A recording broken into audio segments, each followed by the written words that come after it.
What's going on, everybody? Mortem here, this time bringing you some of my favorite moments in gaming from 2024. Now, as we move to start wrapping up the year, I've got a few videos like this to make, and it's important to note that this one is naturally distinct from things like my Game of the Year awards or the video I'll wind up doing where I rank every single game I reviewed this year. Because while I will be talking about specific games in this particular video, it's really more about the moments with which I enjoyed a particular game, or if there was something that really stood out to me in one way or another, and as a result, wound up etching themselves in my memory, and I thought that might be worth talking about, as individually these things would be hard to make a video about, and thus here we are. Now, with no further ado, let's go ahead and jump into this, coming out of the gate swinging, quite literally, with punching Jyggalag to death in The Elder Scrolls IV Oblivion. Now, I played and reviewed Oblivion at the very beginning of the year, though that one was mostly for me. I have played Oblivion a ton. It is one of a few games that I really do know like the back of my hand, but I had not actually reviewed it on the channel previously, so that was obviously a big part of it. But also, for reasons that I talk about in that video, if you want to see the full story, I really felt the need to go back and play it this year so I could sort of say goodbye to a certain time in my life. Now, despite knowing it as well as I do, there was one thing I had never done, which I wanted to do with that playthrough, which was a full unarmed build. Not exactly ideal, in fact most other builds will be stronger than that, but it is possible to play through Oblivion unarmed. So I knew I wanted to do that, and as a result of that, I knew I wanted that playthrough to largely end by punching a Daedric prince to death, in this case Jyggalag at the end of the Shivering Isles DLC. So just that experience was really fun for me, but then also right after that, after wrapping everything up, I took that character back to the Imperial Sewers, right where you step out onto the world map proper and you can get a good look at what Oblivion has in store for you. And I said goodbye not only to Oblivion, but a certain chapter of my life that I wanted to close the book on in my own way,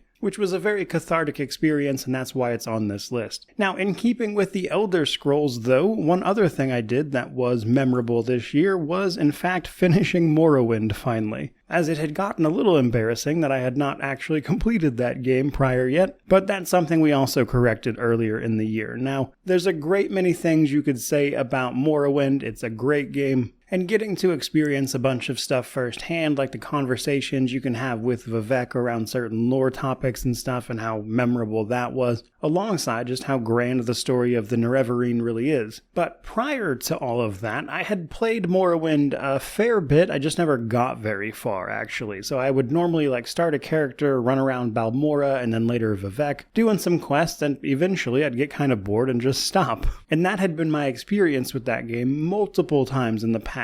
But here I actually committed to fully finishing the game, and outside of simply being memorable for being the great game that Morrowind is, I really enjoy these days, having played and reviewed so many games at this point, being able to just sort of fill in gaps in my knowledge, and Morrowind was certainly a notable one. So finally checking that box and having a great time doing so was certainly one of the better moments I had this year. Though that does bring us to something slightly different with Another Crab's Treasure, a really fantastic indie Souls-like that came out earlier this year that puts you in the role of a hermit crab who has their shell stolen from them and has to go on this big journey to get it back. And while it is a very funny game with a lot of accessibility features to help people ease into the more actually Souls-like mechanics that it does have, it's got a lot going on, and I can't say enough good things about it. If you haven't tried it, you should play it. The reason it is specifically on this video is actually at the very end, which I do have to give some spoilers for, I suppose, but probably nothing that wouldn't be immediately obvious. So if you don't want to learn about this, I guess skip ahead. I would say the greatest thing that Another Crab's Treasure does is that it actually has a tremendous story. The story of that game and the writing on it is actually really great, more so than the veneer of this comedy-esque Souls-like would have you believe. But the moment that got to me the most was very silly, and it was right at the end of the game. Right as your character is about to go get their shell back, and they're making a big deal about getting it back and just trying to get home, and you're talking to other sea life, when one of them tells you that you in fact can't live in your shell forever. At some point you've got to come out and face the world, which I am paraphrasing a little bit, but it was really well done, and it's a move that wound up hitting me right in the feelings, which caught me especially off guard, because it's just not something I was expecting from this funny little comedy game.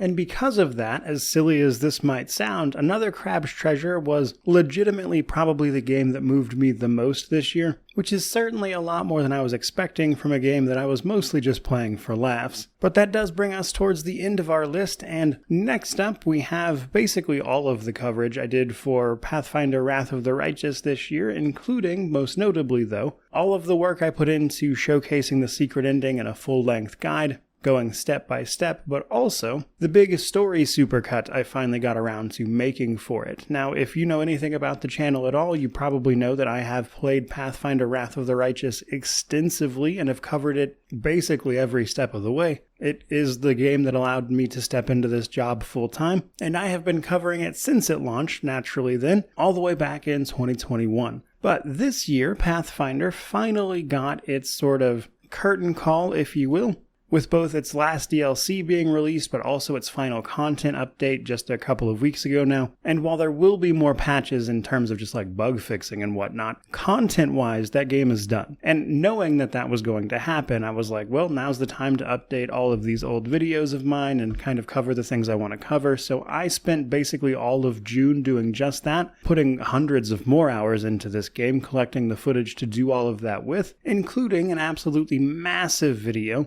almost 5 hours long, going over the story in incredible detail, like all the mythic paths and everything. And that video in particular I wanted to hone in on because it was just a massive amount of work. In fact, that is the video I have spent the single largest amount of time on, and it is not even close. Like, legitimately, between, of course, playing the game with all of those different mythic paths, gathering all that footage, editing it all into that 5-hour video to begin with, you're looking at, like, legitimately 200-300 hours for that single video. And I'm very proud to have sent off Wrath of the Righteous in such a fitting way, and hopefully the content I've made for that game and all the mechanics and everything I've gone over will continue to teach people about it for years to come. Especially since if you're trying to learn how to play that game, chances are you're going to come across my 2-hour new player's guide. But that does bring us to our final entry, which has to do with the Void Shadows DLC for Warhammer 40k Rogue Trader. So recently, a couple weeks ago I believe, you may have heard that the Game Awards caught some flack for nominating a DLC to potentially win Game of the Year. Pretty sure it was Shadow of the Erdtree, if I recall correctly. And while that might not necessarily seem related at first glance, the reason that that particular thing didn't bother me so much, even though I generally don't think Game of the Year should go to a DLC, is because I myself actually enjoyed a DLC more than any other thing that released this year, and that was, in fact, Void Shadows. While I have played tons of games that I really liked, and you'll see those in videos to come, if I were to boil down my best gaming experience this year, this DLC would have to take the cake. It was extremely well done. It came on the back of them having patched and fixed up a bunch of things with the base game, which I've covered recently in a video just a few days ago. And then the DLC itself introducing Cabela, a companion with an Imperial death cult, which is really interesting lore that also fleshes out your ship and adds this really great content to coincide with the main story. New archetypes or classes that you can play, which are extremely fun, probably a bit overpowered to be honest, but mechanically speaking, very fun classes to play. And considering on top of that, this year didn't exactly see a lot of CRPG releases, which is my personal favorite genre, and thus I am more likely to rate those games highly, let's be honest. That is why I play them so much, and all of that makes Void Shadows just a blast for me. It was a real treat to play that, and while, if you didn't like Rogue Trader up to that point, I doubt that DLC will change your mind, but for someone like myself, I think they did a fantastic job with it, so much so that while the base game was already quite enjoyable, this DLC I think really elevated the entire experience, which has me really looking forward to the next one to see if they can continue that trend. But with all of that said, I think that's probably about as good a place as any to wrap up this particular video, which I certainly hope you enjoyed. I'd love to know about any memorable moments that you have enjoyed this year down in the comment section below. I'm always interested to see how lists like this and,